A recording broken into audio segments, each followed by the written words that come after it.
Hello বন্ধু, তোমাদের তিন প্রজাপতি চ্যানেলে আমাদের সবাইকে স্বাগত। আমি আজকে এই যে রানী টগর বলে, যেটাকে থোকা টগর বলে, সেই থোকা টগরটার প্রতিস্থাপন তোমাদের আজকে আমি দেখাবো। দেখো আমি এখানে এই দেখো আমার গাছটা, আমি একটা 8 ইঞ্চি টব নিয়ে নিয়েছি, মাটি, ভার্মিকম্পোস্ট, বালি, নিমখোল আর কিছুটা পেঁয়াজের খোসা।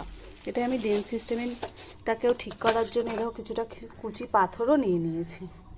এবার আমি তোমাদের এই মাটিটার মিশ্রণটা করে দেখাচ্ছি। যে আমি মাটি নিয়ে নিয়েছি, তার সঙ্গে আমি ভার্মিকম্পোস্ট মেশাবো, বালি আর একটু বালি দেব। আমি মাটিটা একটু বেশি করে প্রস্তুত করে নিলাম। আমার কাছে এখনও আরও দুটো গাছ আছে, সেগুলোকে আমি প্রতিস্থাপন করব। তার সঙ্গে একটু নিমখোল দিয়ে দিচ্ছি।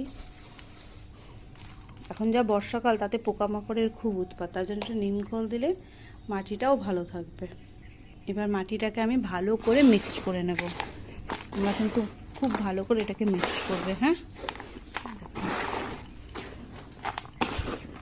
দেখো এই মাটিটা আমার ভালো করে মিক্স করা হয়ে গেছে। তোমাদের ভিডিওতে দেখানো হয়নি, আমি কিন্তু আরও একটু ভার্মিকম্পোস্ট মিশিয়েছিলাম। ঠিক আছে, এবার আমি দেখো কি করে গাছটা প্রতিস্থাপন করি।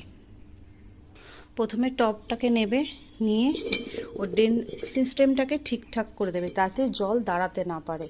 এই যে আমি একটা খোলামকুচি দিয়ে দিলাম, আর তার সঙ্গে আমি কিছুটা ফুলকুচি দিয়ে দিচ্ছি,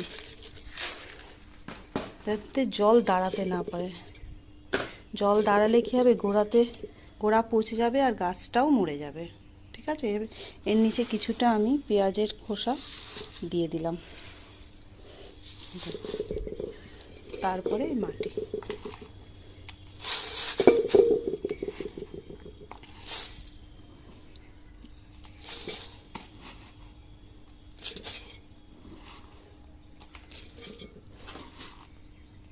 এবার কিন্তু গাছ থেকে গ্রো ব্যাগটাকে খুব সাবধানে বের করবে, যাতে শিকড়ের গায়ে কোনো আঘাত না লাগে।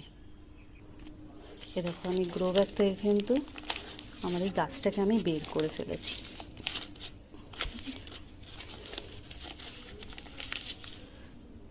এবার ঠিক টবের মাঝ বরাবর গাছটাকে বসিয়ে দিলাম।